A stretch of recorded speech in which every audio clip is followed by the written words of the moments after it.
Welcome to Kibbe on Liberty.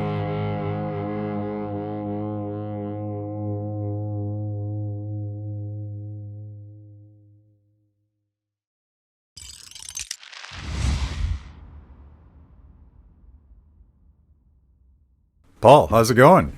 Fine, Matt. How are you doing? I was trying to think this morning. We had bumped into each other at some libertarian-ish gathering somewhere in town, but we hadn't seen each other for the longest time. That's right. Yeah. So you look no worse for the wear. That's great. And you have left the belly of the beast. I Googled this morning. Time ago, You're right. A long time ago. It shows how far back we go. Because you were a commissioner for the Securities and Exchange Commission. Right. And you were like the free market guy on the commission. Is that a accurate way to I believe in free markets, and Milton Friedman was a great guy, and still misses not being here. But anyway, he obviously plowed great ground during his time. But you're now like a private citizen again. Yes. Welcome. Hopefully. Yeah. Still. Right. Still. And tell me a little bit about your firm and what they do, and to the extent you can, like an example of a client that you work with. Oh, sure. Okay. Well, thanks. It's great to be here in your great studio. This is very neat. The Liberty Cave. So, that's right. It's wonderful. So I'm a lawyer by background, and I practiced law on Wall Street back in the 80s, and then came down to Washington when my wife said that she did not want to move to New York when we were getting married, and that I needed to find a new job. And so so we wound up down in Washington, and so she, as a libertarian, was not one of the best days of her life when she heard that, but it's worked out very well down here in D.C. It's a good compromise. Yeah, I'm surprised she let you do that. It is amazing, but her father said, it sounded like a good move. So anyway, essentially, so it worked. It worked well, and it's a good compromise from the canyons of New York. And so I was at the SEC first in the early '90s, and with Richard Breeden and Arthur Levitt in their office, and then had a stint for about 8 years at PricewaterhouseCoopers, and then came to the SEC again as a commissioner in '02 to '08, and then started my firm Patomak Global Partners in 2009, and so 13 years later, we're going strong into our 14th year. And so we help public companies, private companies, financial services, especially deal with the regulatory state as far as trying to organize their business, trying to do new products, trying to respond to market demand for various things, and to stay within the rules of whether it be banking, securities, commodities, that sort of thing. Is a lot of it today, just because of the nature of how markets are evolving, is a lot of it fintech stuff? It is, yes. And, particularly, of course, in the last 5 years, that's been a huge explosion. So to try to help people traditional TradFi, traditional financial services firms, as well as new firms that have launched and with new ideas. I mean, it's been a really interesting time to see the whole blockchain area kind of thrive. And obviously, we've come into a rough patch here, to say the least, in the last year or so. Would you call it the crypto winter? Yeah, and there's been one before, Yeah. and there will be in the future as well. But it's certainly a crypto winter, and maybe even if you talk about FTX and whatnot, the crypto earthquake or tornado as well. But still, we're seeing with our clients people who are pushing forward their ventures. They are there's still a lot of confidence in the technology, in the marketplace, in the ability for digital assets to meet the needs of not just financial services, but of other sorts of firms as well, and other sorts of needs in the market. So it's really exciting niche, and obviously that's not the only thing we do. I mean, we do lots of other things. But I think we're at the beginning of hopefully a paradigm shift, and I'm not a technologist and I'm not a lawyer, and I'm this regulatory landscape. I have a general understanding, but not a very detailed one. But I'm thinking about it in the context of Frederick Hayek, who wrote a book called The Denationalization of Money in the late 1970s, and I just rewatched an interview that he did around 1984, where he says that we're never he's very frustrated at the fact that governments have fundamentally taken over the control and production of currency, and he's imagining a world of exchanges where you don't really challenge government currency directly, but there's some sort of sly workaround. And he's imagining cryptocurrency, although he could not have imagined what technology would have done.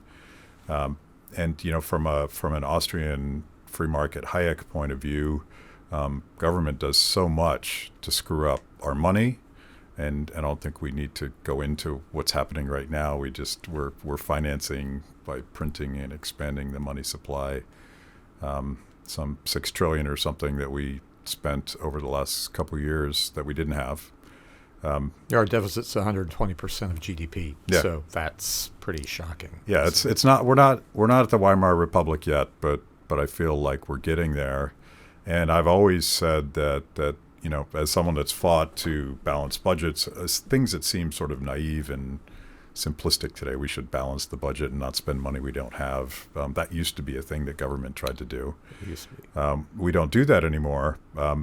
So to me, I've always said that technology and cryptocurrency is one outside discipline we might put on government's irresponsibility.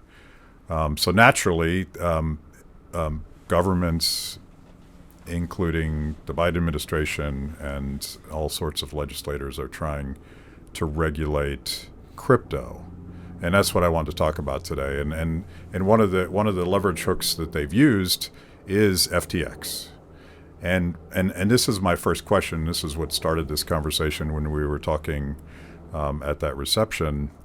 It strikes me that the FTX scandal is not a crypto scandal at all. It's just a typical case of fraudulent behavior. Is that accurate, or is that not tell the whole story?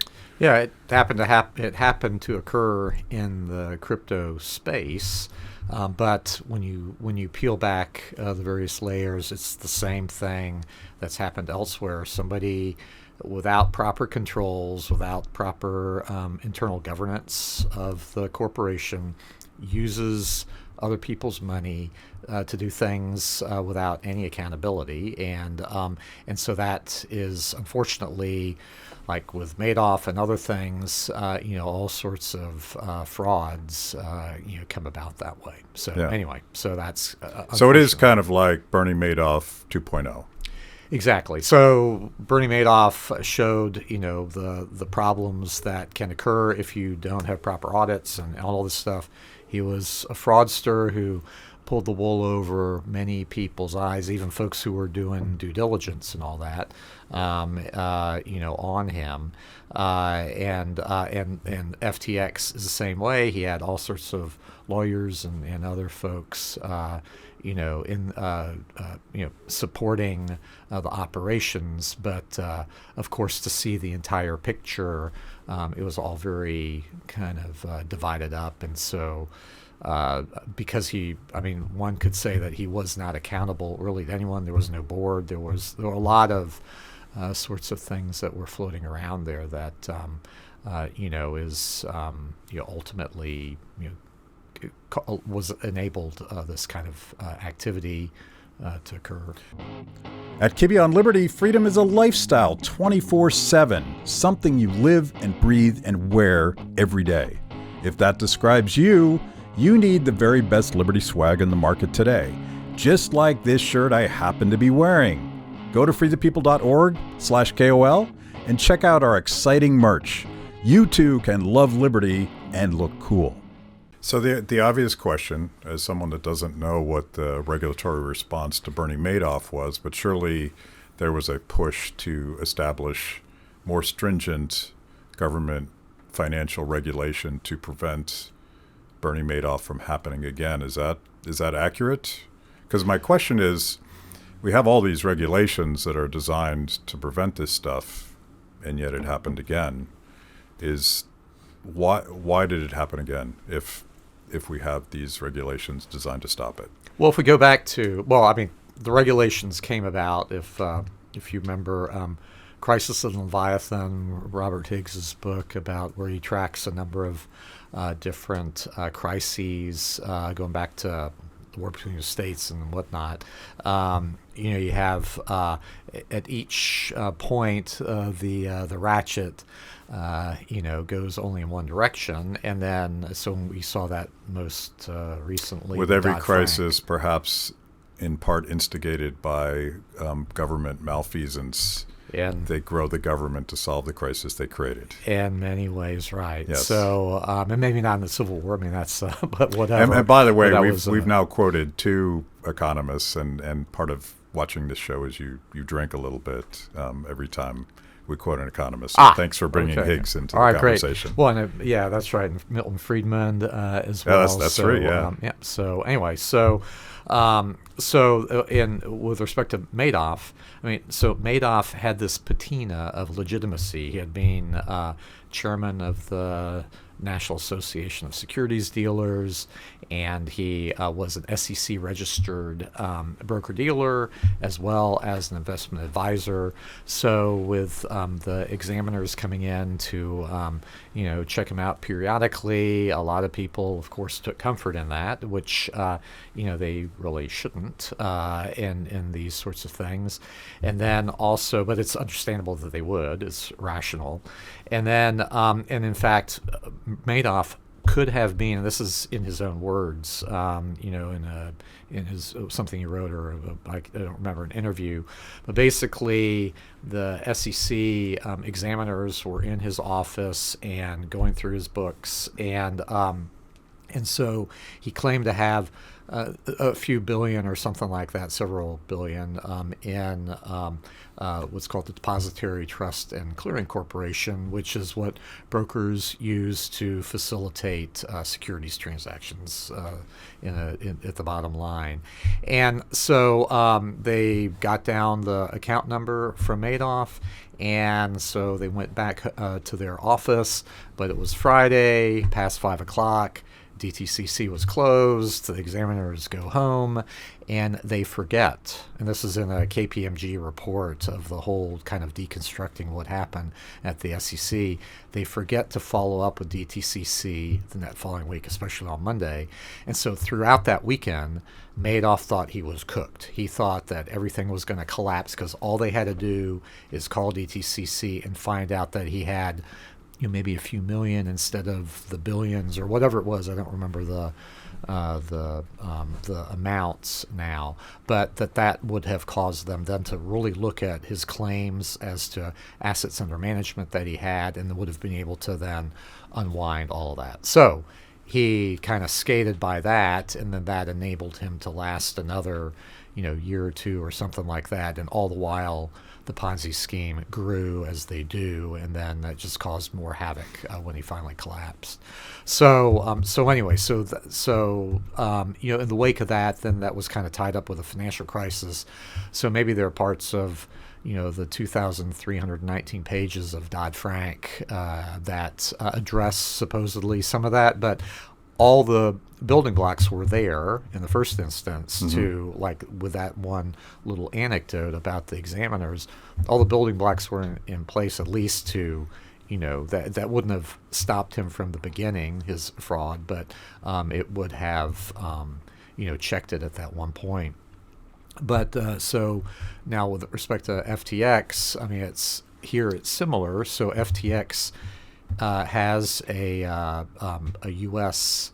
regulated entity. It's regulated by the Commodities Futures Trading Commission, and that is not part of the bankruptcy because there, it's open, it's transparent. They acquired it. It has, all the customer assets were accounted for. They had accountants and all this other kind of stuff, and it is a crypto trading firm, and so they survived. Whereas the collapse of FTX was this international debacle that happened because I think the U.S. didn't kind of make our rules accommodating to this new technology, and like Coinbase, for example, is another trading platform that is availing itself to a certain extent of the U.S. regulatory structure to the extent that they can. Yeah. So one thing you mentioned that's interesting to this because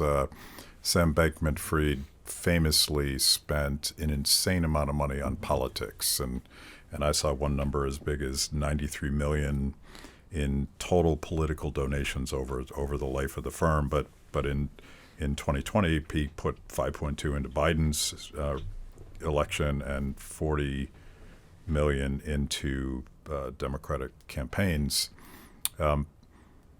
It strikes me that part of the story of regulatory failure is how cozy the fraudsters have become with political decision makers in this process. So there's almost a disincentive to implement the rules that they claim that they're doing. It becomes political economy instead of financial economy. Yeah, I guess so. I don't know what he did or did. I've just read about the contributions or whatever he did. Yeah. I mean, if you take a step back and you look, it didn't really.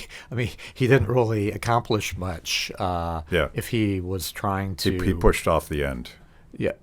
He never really. I mean, if he was trying to get a way for the rules to be bent to advance his business aims were, it didn't. I mean, nothing really happened. I mean, there was a lot of stalemate on the Hill, and so I wouldn't say that was other people's money well spent. Obviously, yeah, it was not a good investment of other people's money. Exactly. Yeah. So, but whatever. So I mean, so I don't even know that we can ascribe all of that to the political aspect. I think, and because I think he had whatever. I mean, he's on the left as far as some of his ideas, and so maybe some of that who knows what. But I don't know enough about it. But I do think that there is enough control for regulators to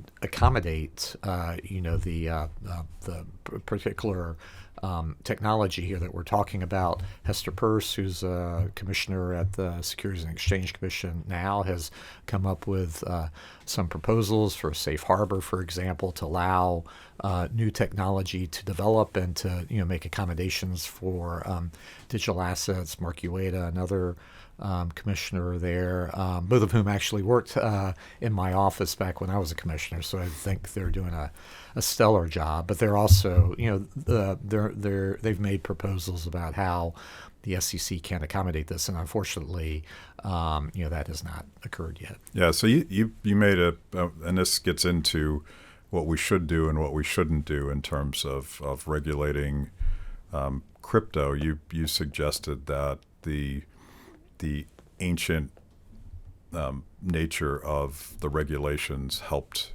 create the FTX crisis. Is that what you said?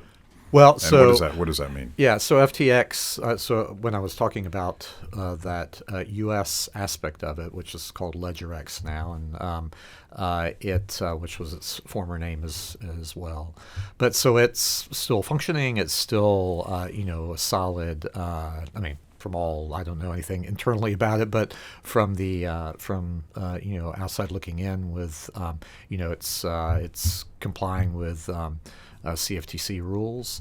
So that is an example of how a regulator accommodated this particular technology, and they operate under different statutes than does the SEC, the CFTC does. But I think similarly, the SEC could do that sort of thing because it has the ability that Congress has given it to make accommodations in the statute, and has done that for decades in various ways. So anyway, so it's I think too bad because FTX. Just like others, there's another big trading platform called Binance, which is mainly overseas, because again they cannot comply with the regulations as written by the Securities Exchange Commission and still operate, with these decentralized, distributed ledger types of assets, and so it just will not work according to the rules the way they're written. So that's a problem, and so people are going to trade things. A lot of Americans have accounts with Binance overseas. You can trade through your VPN and whatnot if there be restrictions on that. So people find ways to get around the rules, and in the United States, which are meant to protect them, but the government's here to protect you is always the joke. And so anyway, so if the government, if the SEC were more accommodating and would deal straightforwardly with these various firms, I think it would be a lot better to have things happen here in the United States rather than outside. Waiting for the European Commission to do it for us.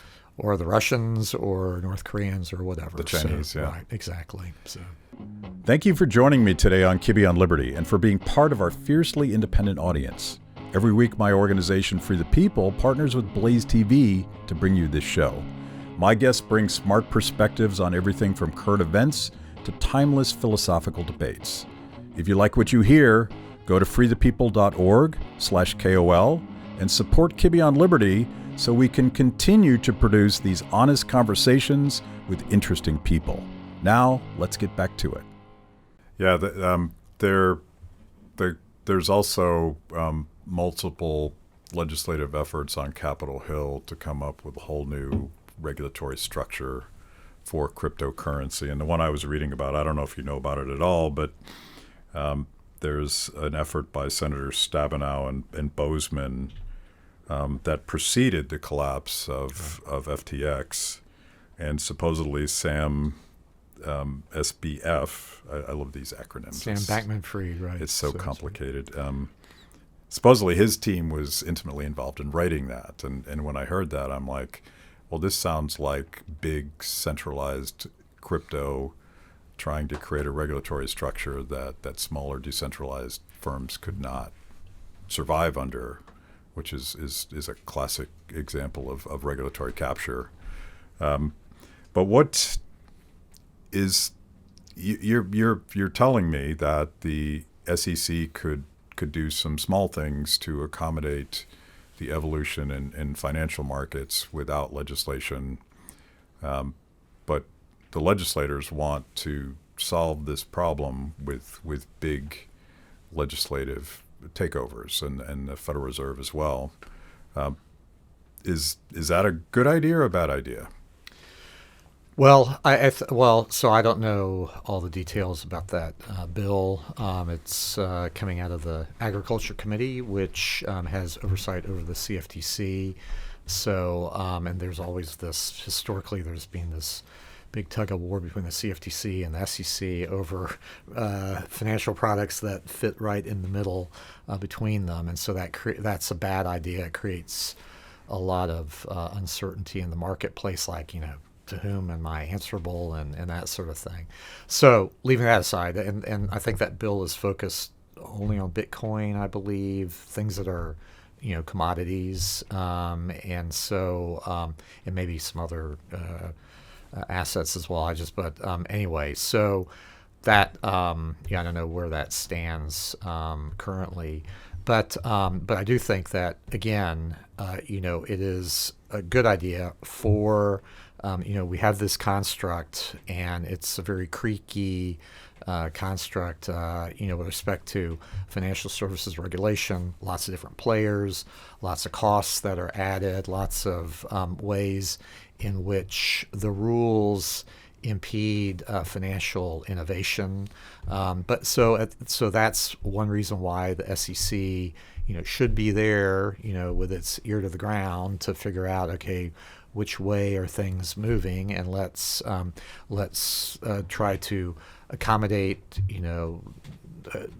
activity that's not criminal, and then enable markets to flourish, because if it challenges incumbents, and it helps to bring down costs for investors and for people who are trying to raise capital. I mean, that's the reason why we have financial markets, and to have capital find its way to businesses, and people take risks, and they may lose all the money by investing in something, but that's their right. They can go buy a lottery ticket and lose all their money on that.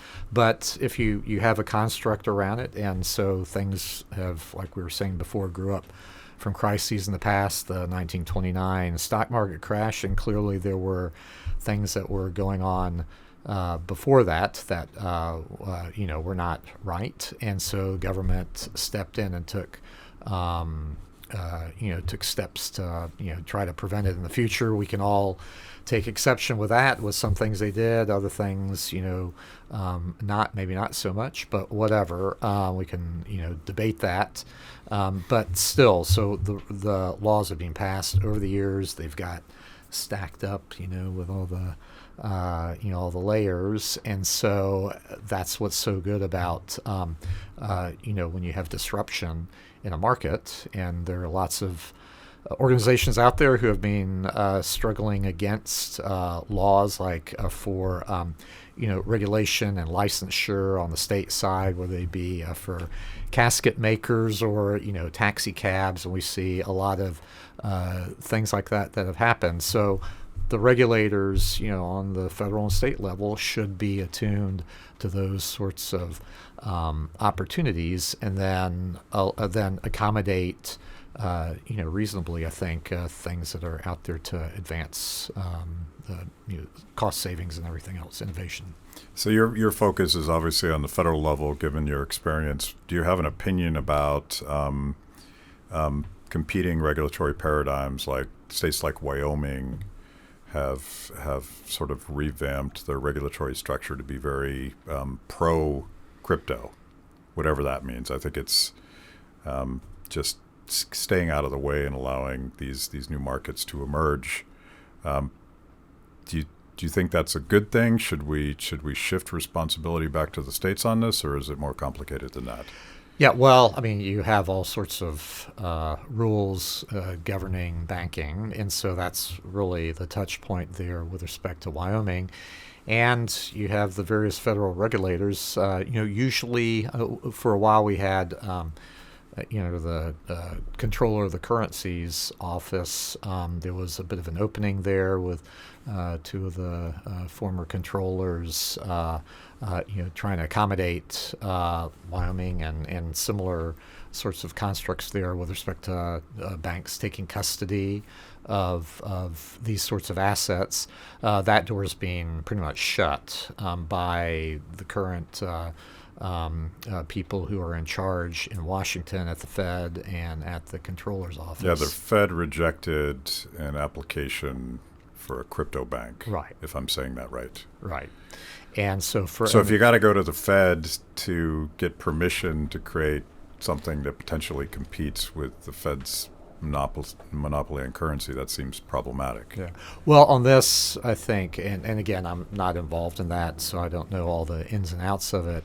But a lot of this comes down to being a member bank of the Federal Reserve, and how then you have access to what's called the Fed window to be able to The Fed's the lender of last resort in crises and whatnot, and so to be able to put up assets, eligible assets, to get to borrow money from the Fed. Mm-hmm. So that helps banks' liquidity and things like that, especially when there is a uncertainty in the marketplace or whatever. So.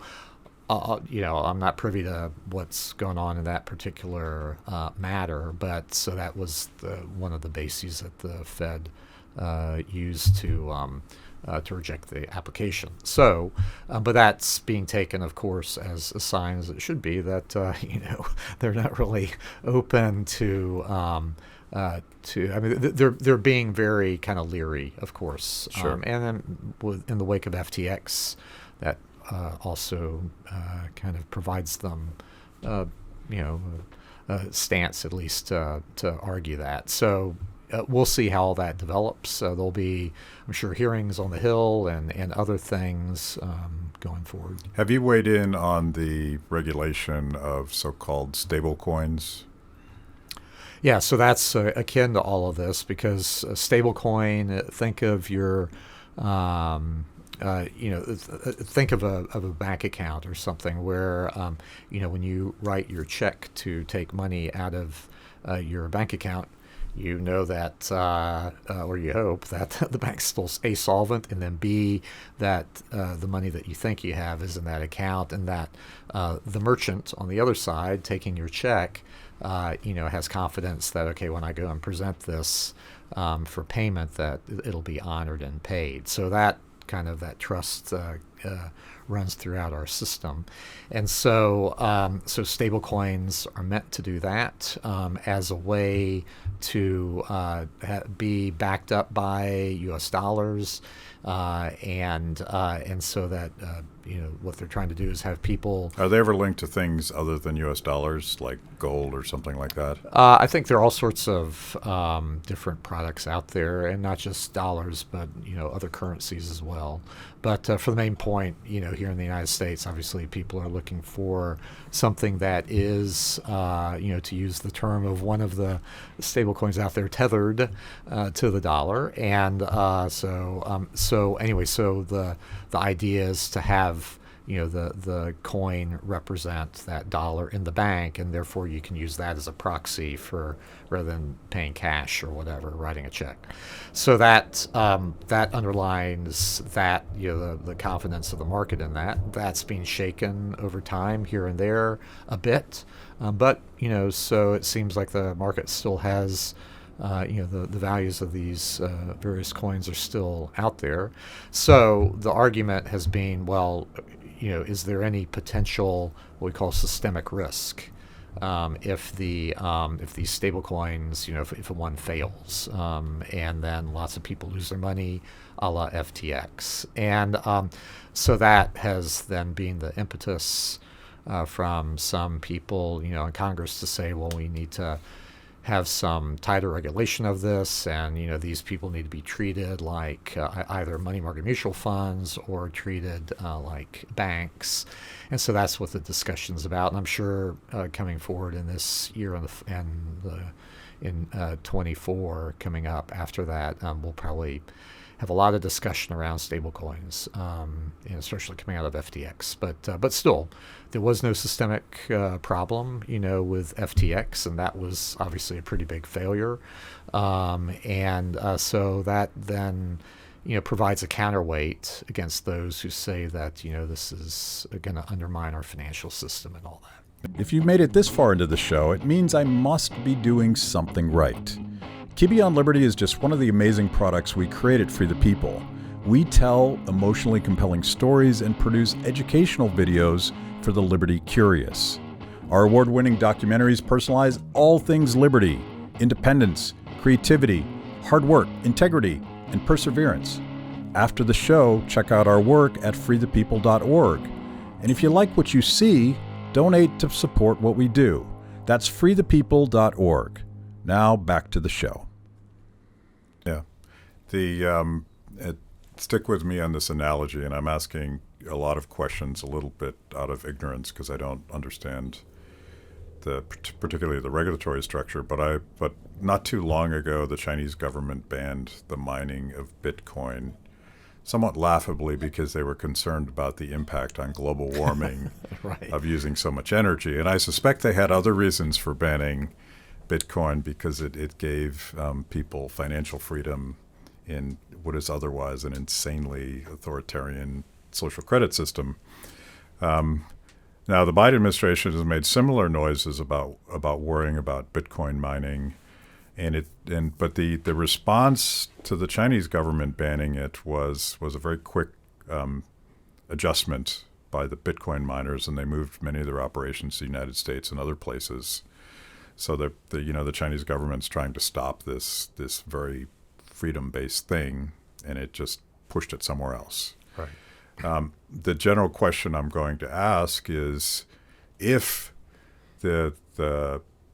our government or the European Commission or, God help us, the Global Central Bank, I forget the name of what it's called, if they continue to not respond to market evolution and they try to punish these emerging crypto markets, don't they just push it underground?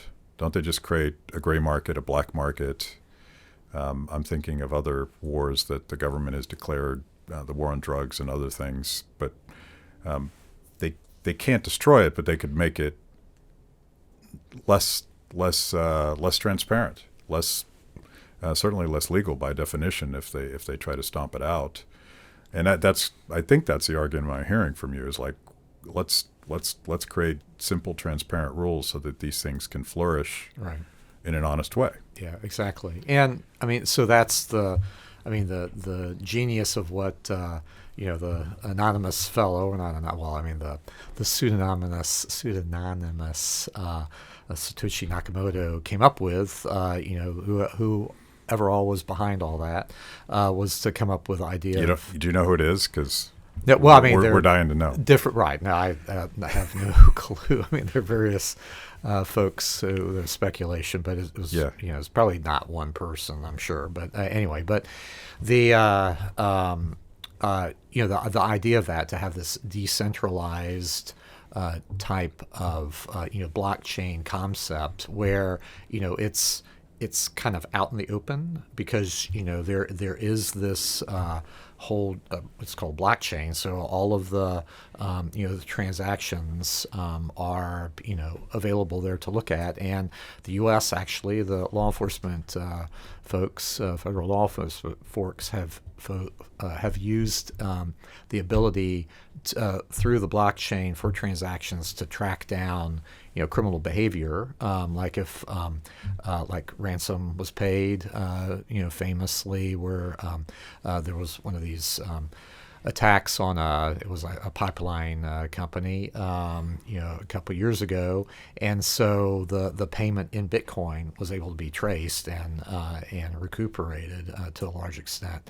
So that's pretty incredible. And if that were paid in cash, to kidnappers or something like that, it'd be gone, and it'd be very, very difficult to trace, even if you had the the serial numbers on the bills and whatnot. So anyway, so I think the this ability to have this technology thrive in a society like ours, and I could see why an authoritarian regime would not want to have this at all, and that's why it's no coincidence that the Chinese central bank, is experimenting with its own digital currency and, is moving full force with that. And that would be a great way to control people if Matt Kibbe gets out of line, like the former, CEO of Ant. And just think, with one press of a button at the central bank, they could wipe out, confiscate all of your assets. Yeah. So that's that they don't even have to know where you live, and so that's a pretty kind of sobering thought. And so that's why, to have something that is not controlled by any particular entity, is not centralized, is a trustless type of product, where you have all the different miners who, the validators who are validating the various transactions and then appending them to the blockchain, makes a lot of sense. Obviously, Ether, the consensus there is to go a different direction, but anyway, so we'll see how all this shakes out.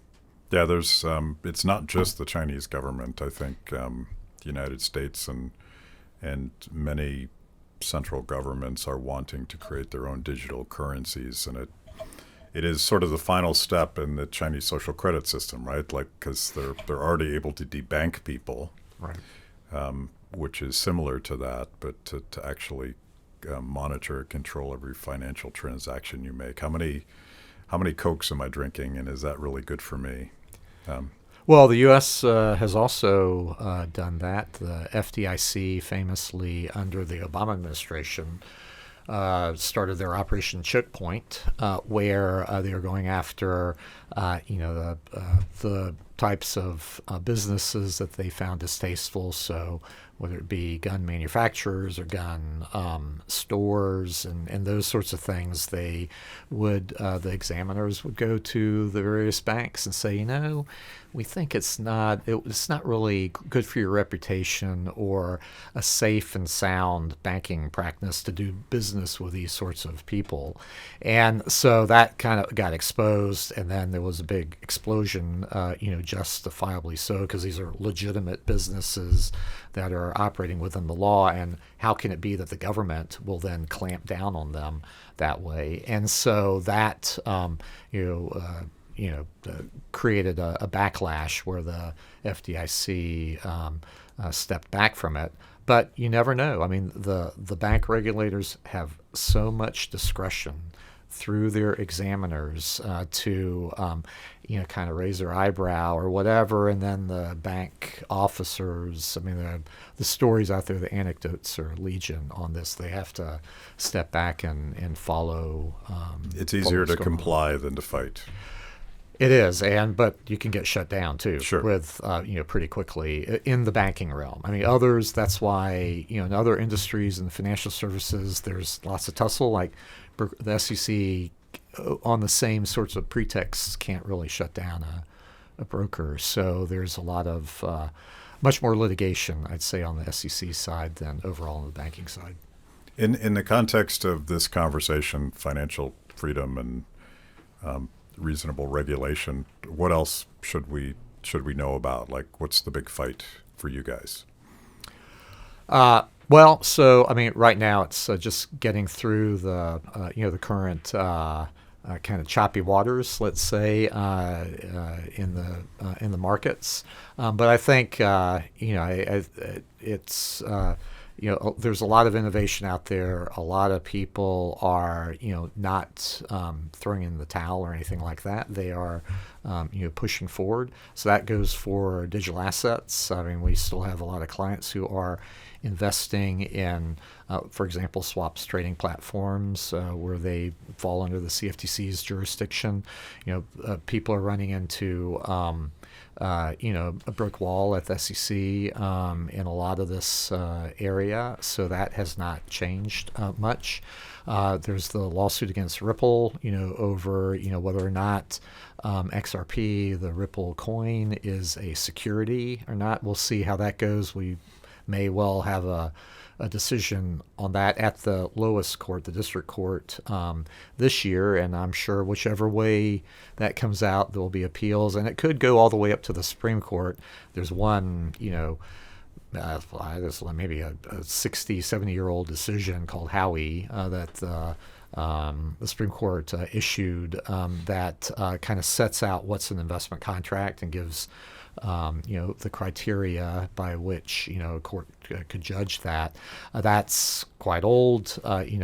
It's arguable whether or not it's still current, and I could see the Ripple case maybe ultimately, if it goes all the way up, to have the Supreme Court really re-examine that for its coherence in the current environment and whether it needs to be tweaked. So a lot of things riding on that. So that's like a really interesting thing to follow in this space. That's the core one. So if people are interested in what you do and your services, we find you at Potomac. What's the website? Do you remember? Well, yeah, well, no, let's remember. Yes, exactly. It's Patomak.com, but it's spelled the old-fashioned way, Patomak.com, so not like the river, which actually the orthography of that one got set back in the 30s because it had been spelled so many different ways beforehand. So anyway, but Patomak.com, but happy to chat with people about it.